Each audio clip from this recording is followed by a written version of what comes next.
Welcome to Fiery Discourse, your podcast and media featuring dragonesses, female dinosaurs, and other similar saurians and scalies. I'm your host, Ludmillanon, and with me are my co-hosts, Angron, LuckyEevee, and Stryker. Today is our 34th episode, and we're discussing 2021's Shrek Forever After, so let's get things started. Yep. Now, as I said in the previous episode, they had a lot more Shrek movies planned out, at least 5, perhaps 6, although some reports vary. After the underwhelming critical reception of Shrek the Third, Shrek Forever After was retooled to be the last one in the franchise, and for the most part, it is a pretty good finale for the actual Shrek series, not counting the Puss in Boots side series or the various spin-offs. And for the most part, I think it's a pretty good movie, although I do know that we are going to have some very interesting differing opinions in this episode, which we will get to. Yeah, oh boy. I revisited it and, I still find some issues, but I look back at what I just recently watched, and it had a slight edge over Shrek the Third. I will give it back. I will give it that. Okay. All right. So the movie basically begins with the storybook again, calling back to the first one, and it tells us the story of the first 2 movies. Ironically, and it cuts to King Harold and Queen Lilian going to a trailer park. One thing that's interesting about this movie is that all the witches in Shrek the Third, they look like, pretty normal people. In this one, all the witches look like the Wicked Witch of the West from Wizard of Oz. It is an interesting design choice, and Margaret Hamilton was an absolute badass and a great actress, so any kind of tribute to her is more than welcome. But yeah, the king and queen then stop over to see Rumpelstiltskin, and Rumpelstiltskin is the main antagonist of this movie, and the thing that's interesting, he looks completely different to how he looked in Shrek the Third. In Shrek the Third, of course, he had more he looked kind of, he had black hair, he had a shorter body frame, he looked more like one of the human characters compared to this version. He honestly looked very tame in Shrek the Third. Yeah, in that one compared to this. I feel like they didn't know that they were going to make Rumpelstiltskin the villain when they did Shrek the Third. I feel like if they had that all planned out from the start, they would have not put him in there, or if they would have had this version in there as a little bit as a little bit of a foreshadowing. And Rumpelstiltskin is voiced by Walt Dawn, who actually was not a voice actor, but was the animation supervisor of this movie.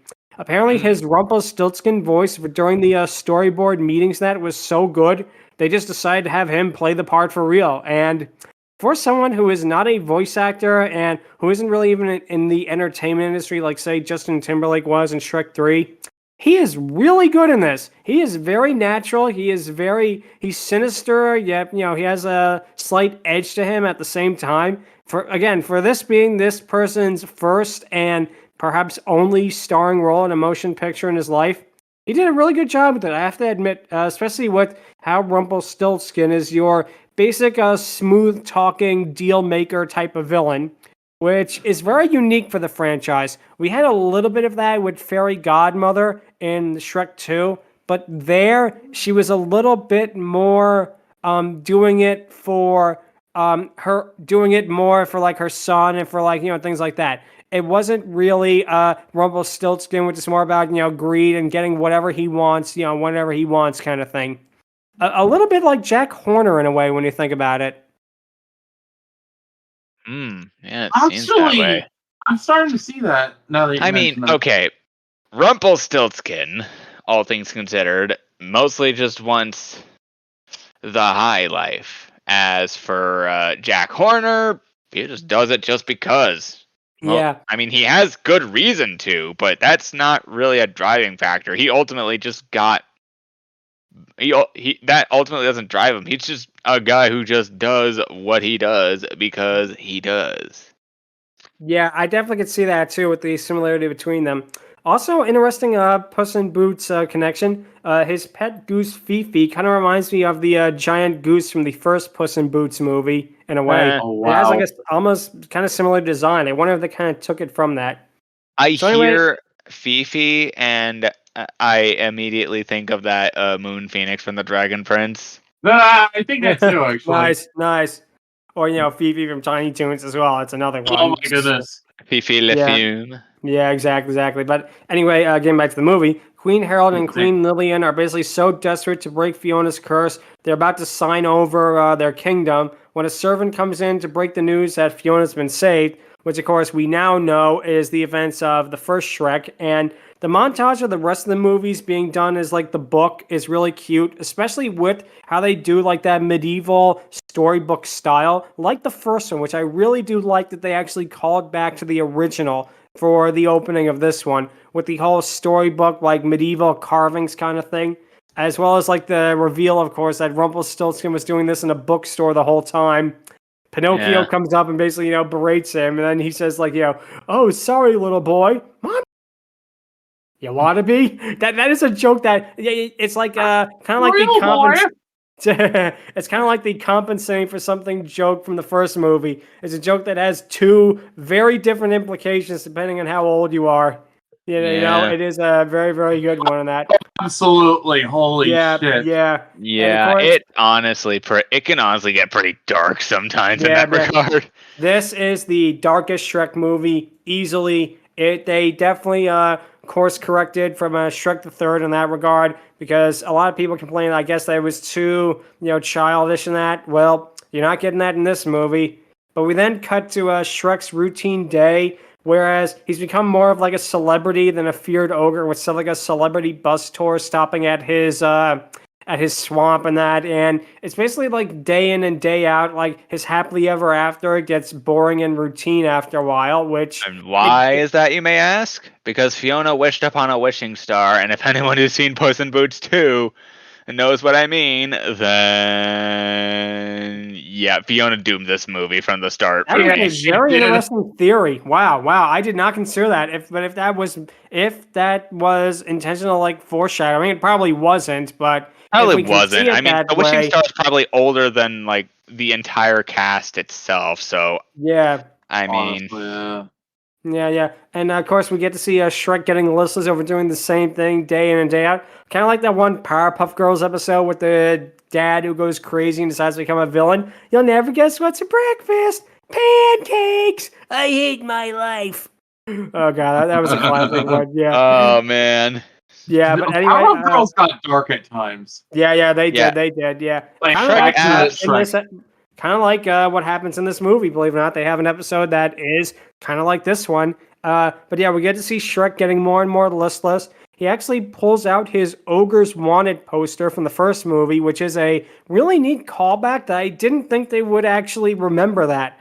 Oh yeah, Shrek was, hated and feared by the villagers in the first one who wanted to get rid of him and that. The ogre babies in this movie, way better than Shrek 3. Granted, they only appeared in the last 5 minutes, but even less than that, like the last 2 minutes, actually. But okay, I'll go on a limb and say the Shrek babies didn't necessarily bother me in terms of design. In terms of mannerisms, sometimes it can be a little iffy. Yeah. Here, I feel like I guess because they're a little older, they gave them a little bit more characterization, or as much characterization as you can give little kids in that. And I feel like it works out for the best, It feels like, oh, you actually have a reason to care about them. Whereas in Shrek the 3, it was like, oh, look at the wacky baby. They actually gave it more of a reason to have it. And yeah, absolutely. I also like that...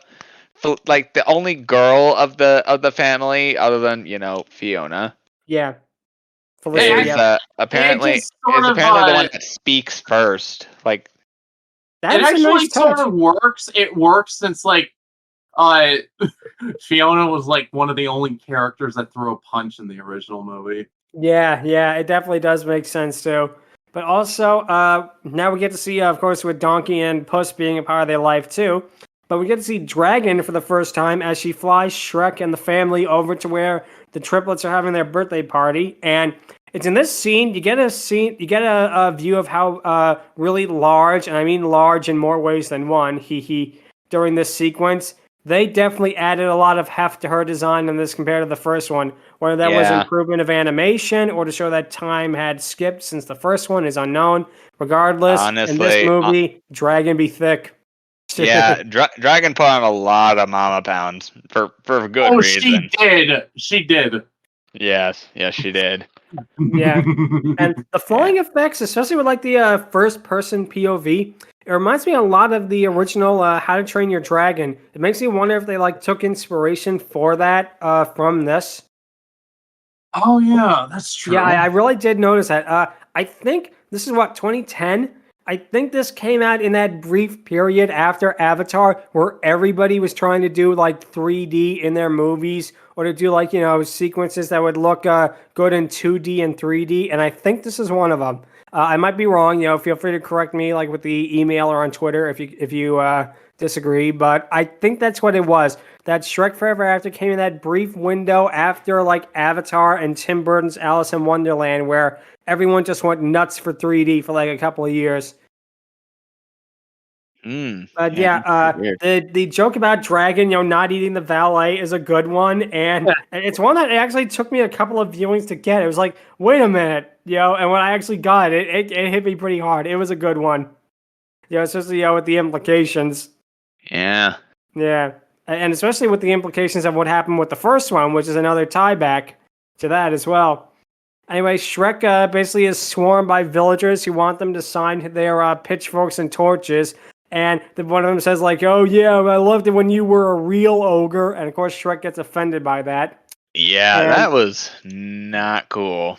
No, not at all, not at all. And then, of course, we get the party sequence. It's a pretty neat one. All the fairy tale creatures try to help, but they all make things worse. Like the, donkey licking the cake, the three little pigs eating the spare one, and stuff like that. Pinocchio with the animatronic show. That was all really, really well done. And then we get to, if you've seen the commercials for this movie when this came out, this guy was advertised all over it. The do the roar kid. He reminds me. Yeah, he reminds me so much of Cartman from South Park. It's like, yeah, Cartman. Ma'am, me and Clyde Frog got to see Shrek. I wanted to do the roar. Yeah. Yeah. But then, Shrek basically gets fed up with all of it, and he storms out. And then Fiona goes to comfort him. But then he fights with Fiona. He wishes that things could be the way that it could be before, which some of that's very interesting. You could actually see this as meta commentary for Shrek itself in a way. Yeah. With Shrek complaining like, I used to be a feared ogre, now I'm just a big green joke. You can actually see that compared like how Shrek acted in like the first one to how he acted in like the third one and things like that. You can definitely see, I think DreamWorks is doing like almost a meta commentary about the actual Shrek franchise and where it was at this point. But then Shrek does something that is really out of character, even for him, for like the way he is. He wishes that he never saved Fiona from the tower, which really is just a jerk move from Shrek. Devil's advocate here for a sec. Go ahead. Him ultimately being like, okay, let me think here. Him saying that after what he just went through, and after a whole long time of him just ultimately having to do the same monotonous thing in and out because of a certain wishing star, I can understand how he can be a little pressured into that sort of thing. Which, let's be fair, this is a guy who ultimately was not initially like an extrovert, if you will. He was more like reserved, hermit-like, if you will. So yeah, him adapting to change, especially especially in Shrek the Third and Shrek 2. Yeah, this is a guy who does not take change all that well. No, he does not. Yeah, Agreed. I can actually see that now. That he definitely would be, the kind of person that would not take to domestic life very well, especially considering for the most part since the everything basically since the first Shrek, he was a loner basically. I definitely can see that. That is a very good point. So anyway, we then have Shrek wandering in the woods. He saves Rumpelstiltskin from being crushed by his overturned carriage. Rumpelstiltskin invites him in. Then Shrek basically laments his life at that point and wishes he could be a real ogre again for a day. Now, Rumpelstiltskin basically then comes up with a contract that removes a day from Shrek's life for him to be a free ogre for an entire day, and Shrek signs it. I will say this this probably also plays into my 3D theory. The world dissolving around Shrek looks really good. It is such a cool detail how it like instantly collapses around itself, how it becomes like, black squares everywhere in that with the gold around him. It looks like a really cool effect. I imagine if it was meant to be in 3D, that would be a really, really cool part of it. Yeah, I also like to think like that the wood and whatnot looks like a bunch of crows, which it kind of threw me off a little bit, not gonna lie. And I also, actually thought that too. yeah, another thing, I see this and I'm now that I think about it, it's a magical alternate universe. Like not just in the fact that Shrek made the deal and like he made like an alternate false quote unquote timeline as it were. Yep.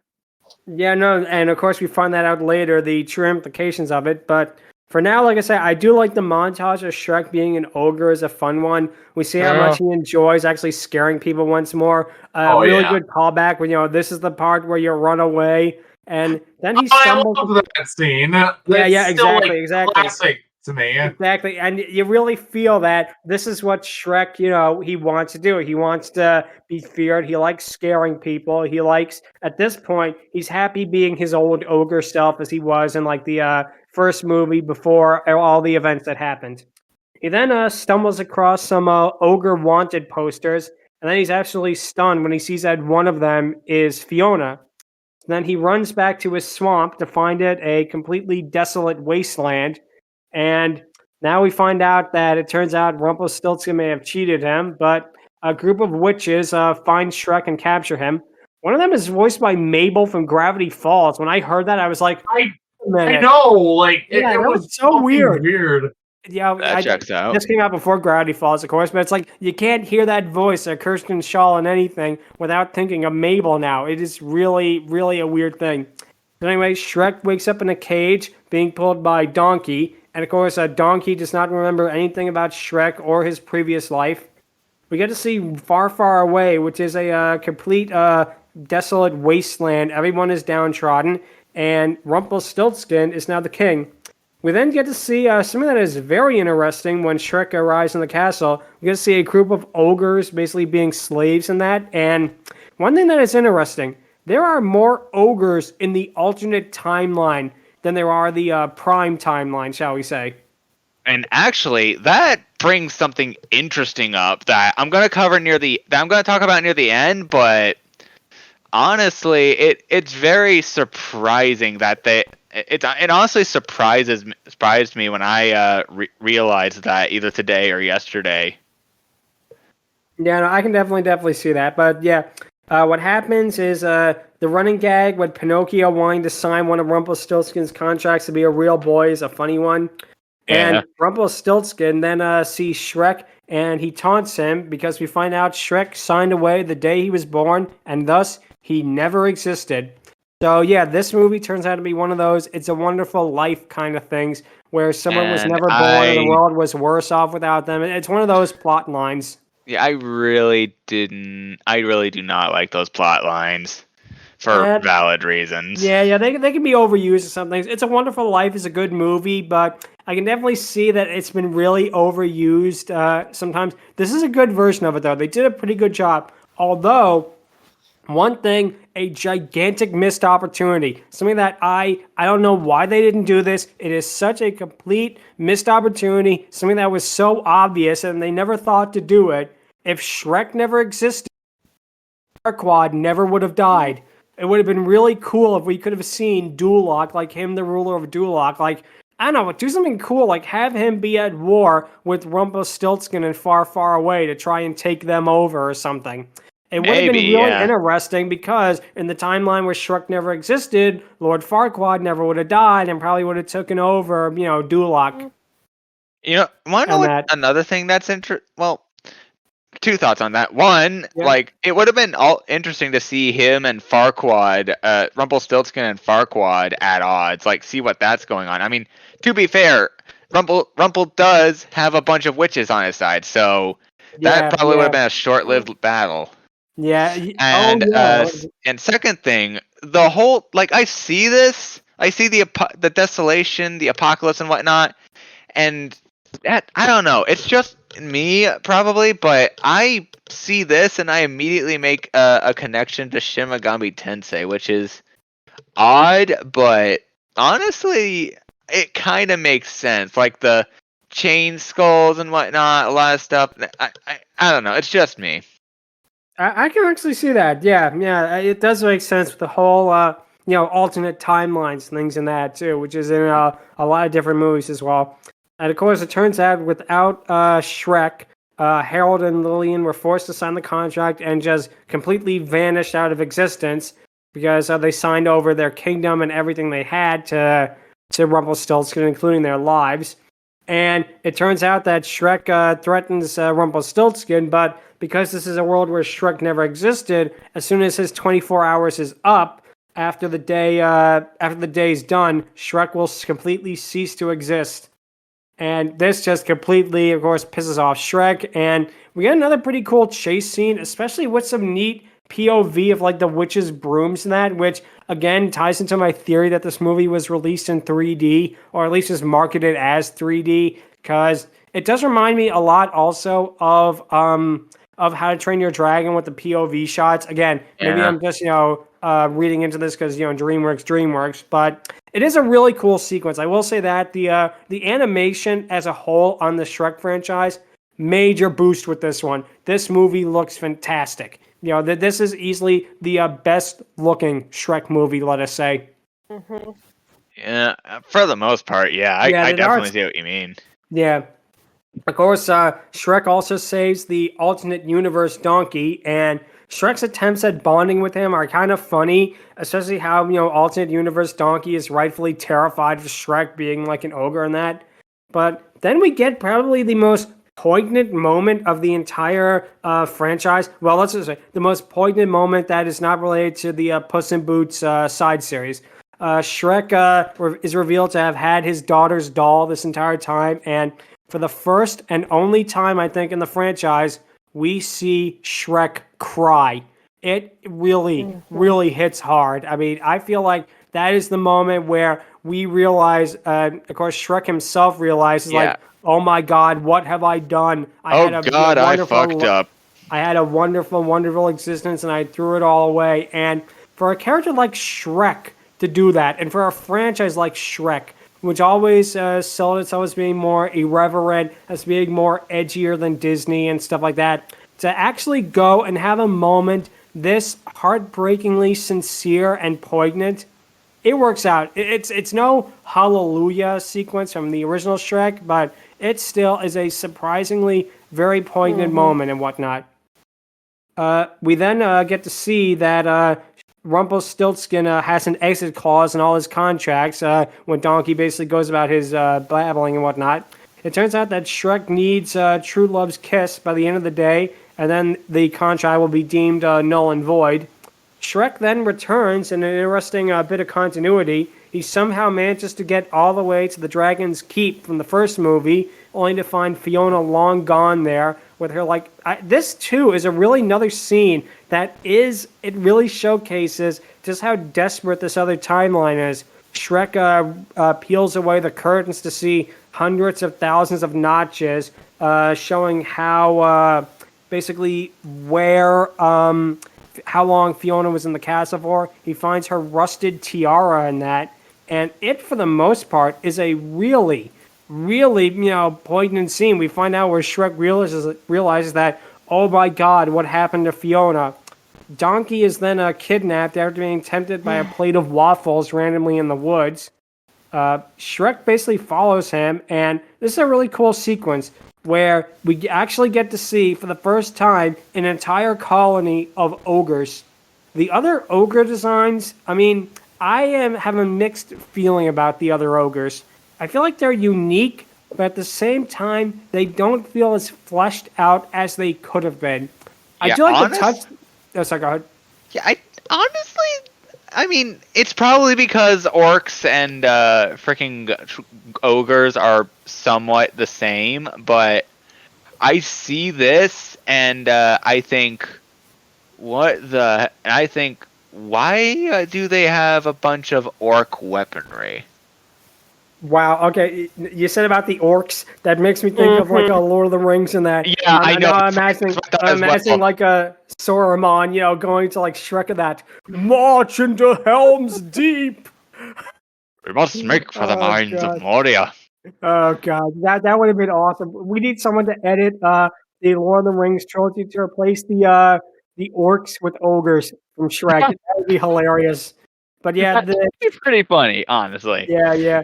But I do like the little detail of like the trumpet thing that the ogres do with their ears is a nice touch, as well as Shrek actually being the smallest of the ogres, which I thought is very interesting. Aside, of course, from we will quickly find out Fiona is there as well. But basically, the fact that Shrek and Fiona are the two smallest ogres are a really, really unique touch to it. And Fiona turns out to be kind of a warrior queen to the other ogres. I mean, that's like not too surprising, all things considered. Not at all. But her appearance here and her having a more jaded personality, her having like the more combat ready clothing and that is a really, really interesting one. I feel like more than anybody, I feel like Fiona gets the most interesting alternate universe counterpart compared to a lot of them, to be honest. But yeah, the movie then cuts to a Rumpelstiltskin berating the witches over Shrek. This is actually a double reference because he threatens them with a glass of water, which of course is the Wizard of Oz. I'm melting. But it's also a reference to the movie The Untouchables when Al Capone threatened his men with a baseball bat, and when two of them spoke up, he apologized. Then he whipped out the bat and just started hammering on them. It is a reference to that scene as well. And of course, man, I like the scene where like one of them makes an actual good idea and he just splashes them and melts them. He throws them like the water and she melts. Of course, actually not a bad idea. Exactly. That shows how petty and like vindictive Rumpelstiltskin is. I really like that they actually kept with that in this alternate universe. That he's still a petty little vindictive jerk. That really. Man, I wouldn't give for Cartman. Honestly. Oh yeah. We do get to see him. We get to see the Do the Roar kid later on, but we'll get to that. Yep. Shrek goes into Fiona's tent to try to get her to kiss him again, thinking that'll solve anything. But instead, we get to see the alternate universe version of Puss in Boots, and here he is an enormously fat house cat. Which means, I guess, DreamWorks made the Garfield movie before this upcoming Chris Pratt version is going to be. Oh, wait, what? What? It was just a joke. They're going to make a Garfield movie, and Chris Pratt's going to be in it as Garfield. I just made a joke that Puss is like Garfield here. But yeah. Also interesting how this is kind of like what happened in Last Wish, where he semi-retired at that old woman's house after what happened with Death, basically. Well, the bounty hunter who turns out to be Death. I really do wonder if that was an intentional callback to this, but of course we'll never know. Shrek's attempts at wooing Fiona like he did originally fail completely because this is not the original Fiona from the original timeline. This Fiona is more jaded and cynical. She kicks Shrek out. Then we get Shrek basically gets Puss in Boots to wonder if Puss has gotten too soft, which he definitely has compared to his badass swashbuckler persona in the Prime universe. Then we get something that's very interesting. Yeah, oh god, now I'm imagining him and Morgana. That would be a neat crossover. How dare you? Yeah. How dare you? Yeah, but anyway, we get to see the Pied Piper show up in the next sequence. His flute playing is done by, I think, William Steig's son. And William Steig was the person who wrote the original Shrek, which that is amazing that they actually went and they did that. They actually went through and they did something like that to call back to the original Shrek book, which, to be fair, for the most part, the Shrek franchise has nothing to do with the book. But the fact that they honored it with actually bringing in the original creators' offspring into the Shrek franchise, that is a really nice touch. I am so glad that they did stuff like that when I found it out. And of course, the Pied Piper basically demanding that he gets paid right then and there. It's a really dark joke if you know what happens in the original Pied Piper story when he didn't get paid what he did. Oh, I know what you're talking about. Yeah, he steals all the children except for the disabled one. He steals all of them away. But yeah, him making the witches dance as well as communicating in flute is a really cute detail. I do like the dinner sequence as well, where we get to see how all of the ogres get along in that. The one ogre chef, he reminds me a bit of, like, I guess with his garlic obsession. I'm surprised no one's done a connection with him and Wario. Wait, garlic obsession? You mean Shrek and Wario? No. Cookie and Wario. The ogre chef. Hey. Yeah. But anyway, we also got some pretty funny donkey antics in this. He's actually really charming in this sequence too. For the first time in the movie, for the most part, in the alternate universe, his reactions have been more realistic. So it's nice that we do get more hints of the characters, how they were originally. Now, Shrek goes and meets Fiona, and this is interesting how they bond with each other in this one. They bond with each other over training with weaponry, but Fiona, having been heartbroken for being in her tower for like years and years at this point, is still very hesitant about him. Shrek manages to convince Puss that he is the one for Fiona, but all of the ogres see Rumpelstiltskin and get ready to attack him, while Shrek attempts to get to Fiona.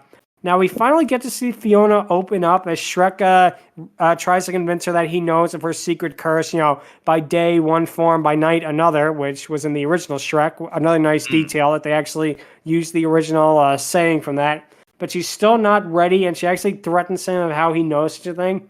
And then we find out that the Rumpelstiltskin was a Trojan horse, and it turns out it was Pied Piper, and they all do like a dance sequence, which is kind of cool. It's a little silly, but to be fair, it is also really neat how they do with the animation in that, especially of like how they move and whatnot. You can definitely tell how much of an improvement this was from the first one. They have all these unique ogre designs on screen moving at the same time in that, compared to like how the first Shrek probably wouldn't have been able to render such a thing.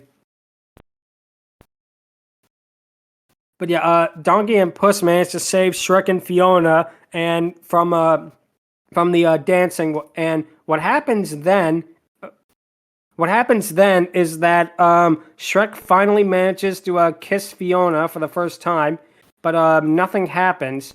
And you really feel sorry for her in this universe, especially when she asks why Shrek wasn't there for her. And one thing that is interesting is that you do get to see how Shrek realizes he didn't just ruin his life, he ruined everybody else's life as well. Yeah. Really set things into perspective, huh? Yeah, definitely. But we get to see all the other ogres chained up in Rumpelstiltskin's dungeon, but Rumpelstiltskin is still pissed because he needs Shrek. So he decides to bribe everybody in the kingdom to capture Shrek to get the deal of a lifetime. We get to see basically everybody there see the announcement, including the Three Little Pigs, Pinocchio, the Big Bad Wolf, etc. And we get to see them all team up to get Shrek. Again, a nice callback to the first one, where they all get their pitchforks and torches out and they chase down Shrek. Kind of like how they did in the first one, but now for a different reason. We then cut to Shrek. He basically laments he didn't know what he had until it was gone, and which kind of course, was obvious from the first thing, why he got rid of his good life. We then get to see the gingerbread man appear, and I do like how he's like a Braveheart-esque warrior with like a lollipop spear. That is funny. He tells him about Rumpel's contract, which then leads to a dark joke with Puss eating the gingerbread man, which really, again, dark, but it's funny in a way. Yeah. And we then get to probably what I think is the funniest scene of this movie, the scene in Rumpelstiltskin's castle with everybody bringing in fake ogres, ranging from like the Three Little Pigs had the big bad wolf in a phony ogre head to Pinocchio bringing in Geppetto painted green to like the Do the Roar kid having like not an ogre but a troll, which is very interesting because in the Norwegian version of the Shrek franchises, Shrek is not an ogre, he is a troll. So it makes me wonder how they actually managed to translate this movie. So Shrek basically shows up, turns himself in, and he gets to sign the contract. And it turns out that Shrek, even though he knows that he's not going to live throughout the rest of the day, he actually does something very noble. He doesn't do the contract to save himself. He does the contract to free all of the ogres. But it turns out Rumpel has a loophole. Fiona is not entirely an ogre. And we get to see, finally, a dragon return in this movie. And in this universe, the alternate universe where she never met Donkey and Fiona somehow managed to escape from the castle, she is more of a savage beast than anything else, which is very interesting. It kind of calls back, I guess, to the first one, how she was before in Shrek. But it is very interesting how she acts in this one. She acts more like an animal compared to a character. The other ogres show up and attack Rumpelstiltskin's castle in a cool sequence.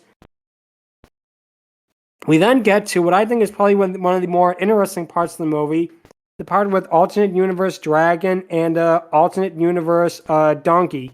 It's a fun little subversion because we see a donkey and dragon falling in love. She makes like eyes at him. She bats his eyes and that, and you think, oh, she's gonna follow him. She leans in to kiss him, and then she just tries to swallow him whole. That is funny. That is like something that you do not expect would happen. It's more realistic compared to, of course, what happens in the first Shrek, and it works in the form like, of course, she would do that in the alternate universe.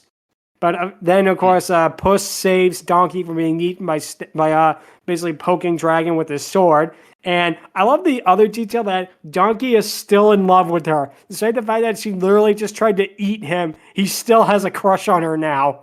That is funny. That is, like, again, a funny little subversion in that. Anyway, Shrek and Fiona managed to dodge Dragon and defeat her by chaining her up like with cages and chains and whatnot, which, number one, looks a little like S&M, but number two is a very interesting thing. The end of the day occurs, and Shrek starts to disappear from existence, and Fiona kisses Shrek right before he vanishes, which counts as true love's kiss, because the sun's up, Fiona is still an ogre. She has not transformed into a human, therefore she got true love's kiss.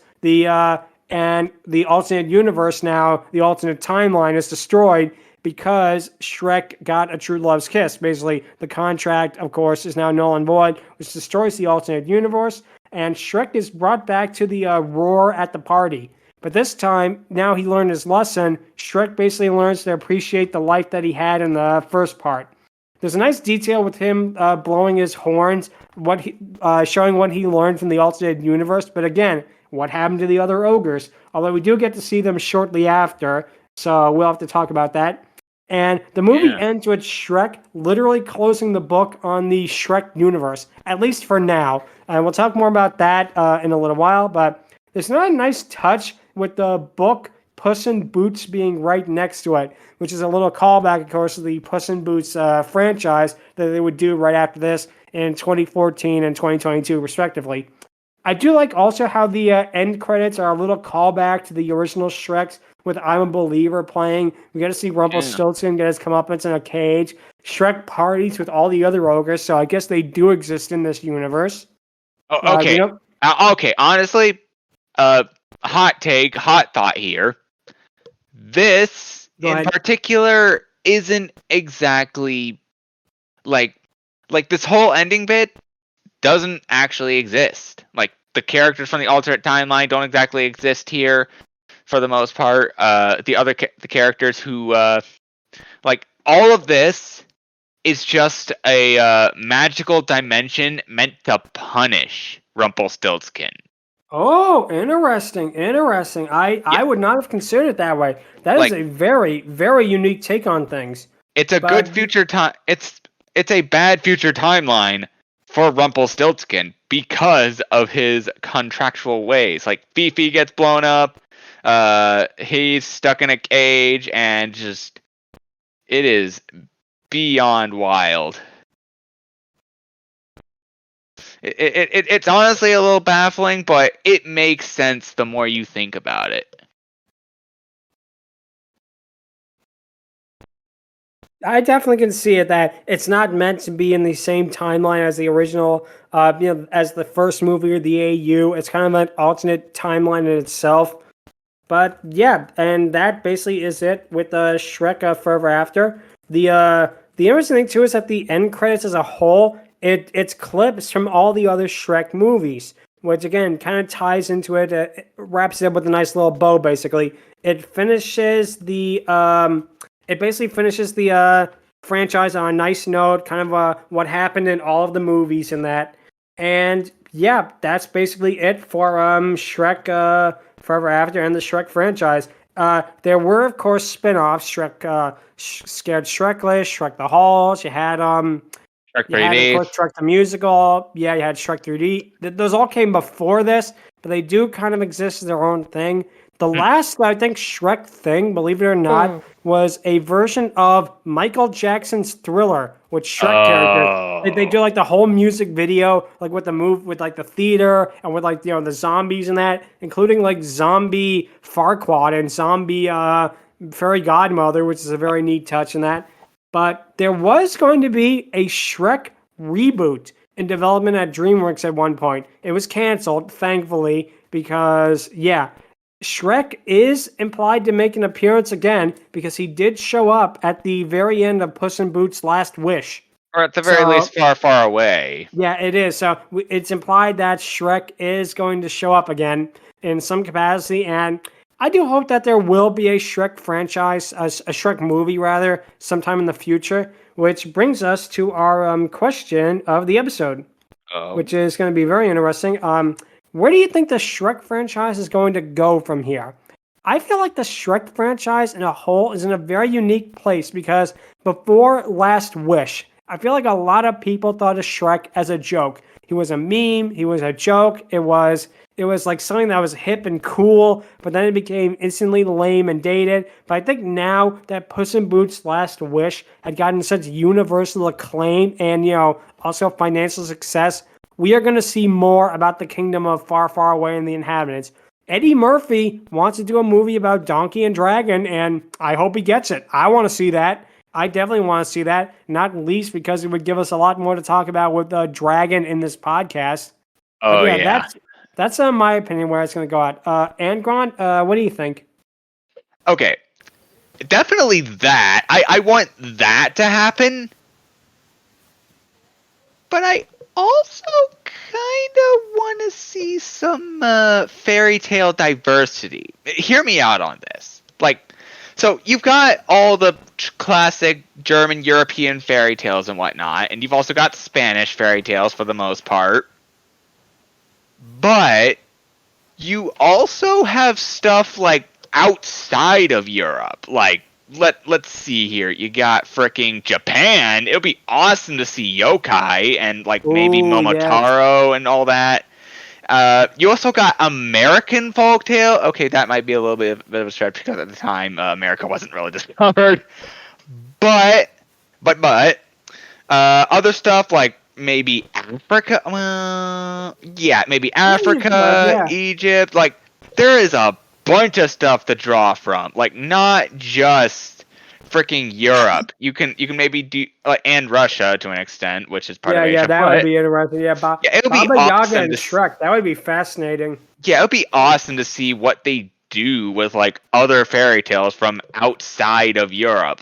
I'm kind of interested to see what they do with the yokai and whatnot because hot damn, that looks amazing. We also got another thing that that's not really talked about, the Irish freaking yeah, you know what I mean? Yes. Yeah, Cuchulainn, oh man, just so many things there.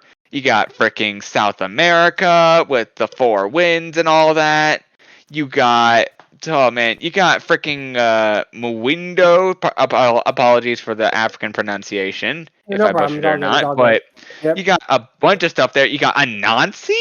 Like, oh my gosh, you got Definitely. an I entire definitely could see that. Yeah. Entire you got an world out there. entire world of fairy tales to choose from, and you don't do anything with it because it's probably not gonna be like in tune with like the freaking Shrek universe. But honestly, I kind of want to see what they do if they decide to implement that. I want to see if it works. I want to see like, hell, why just stop at freaking yokai and whatnot? Help, maybe elaborate more on the Spain stuff. I mean, for crying out loud, you got stuff like definitely. you got stuff like the Whistler. You got the Arbol del Vampire. Well, that's So also many South America stuff too, which is very interesting as well. But yeah, also Central America to an extent. Yeah, that's right. Yeah. But also, like I say, that's all really, really good ideas. I did not consider that before, but wow, that is really, really good. Definitely the Shrek and Donkey thing above all else, but If it would there's ways kind of be great to incorporate it also into include that, some that would be cool. diversity, you know? Yeah, that definitely would. So, yeah, LuckyEevee, what do you think is going to happen with the Shrek franchise as a whole? You think that we're going to ever get another one, or do you think that it's going to remain in a franchise limbo for a while? I'm honestly not sure. Okay. Yeah. I mean, if not those ideas, then probably nothing, honestly. And I'm sorry. And how about you, Jordan? What do you think about the Shrek franchise as a whole? Do you think that it's going to basically continue on? Just for any listeners, Jordan signed on, and Stryker basically had to leave. Although we do have his score for Dragon and Alternate Universe Dragon, which is good. But yeah, Jordan, what would you have to say is your? I mean, I wouldn't mind if it. What do you think the Shrek franchise is going from here? Because I know that the musical did a whole lot more details on Shrek. I kind of like that idea, but I kind of say maybe it should get a reboot and continue with a more franchise. I mean, it's a good franchise story for Shrek and how all these different characters have come in together and play. I kind of say it should get a reboot a little bit, just a smidge.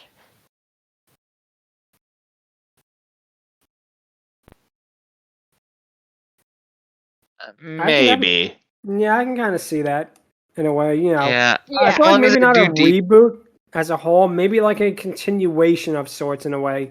Yeah, maybe. Yeah. Like exactly. Don't pull a Gen 5 of MLP. No, definitely not that. That is the wrong way of doing continuation. I really hope that they do not do this at all. Okay, to be fair, the movie not too bad, and it did do some stuff right. But yeah, the show really wasn't the way to go for that series. Not at all. No.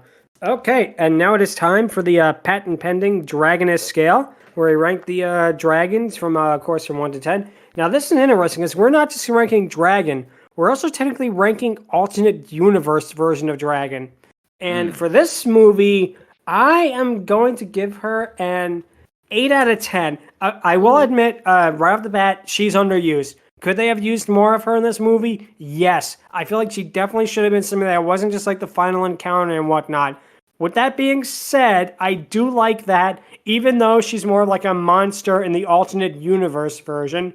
I do like how they managed to actually give her kind of a personality, like her flirting with Donkey only to try and instantly eat him. That is a really good joke right there. That is something that I feel it works out. It's a funny little subversion there. You actually get to see, again, Dragon have a personality despite being more of a monster in the alternate universe. And the prime timeline one with her having a heavier figure, which definitely counts for her high score, let's be fair here. But I do like how, even with the short screen time she has, you do feel for her in a way. I really do have to give her an 8 out of 10 as a whole.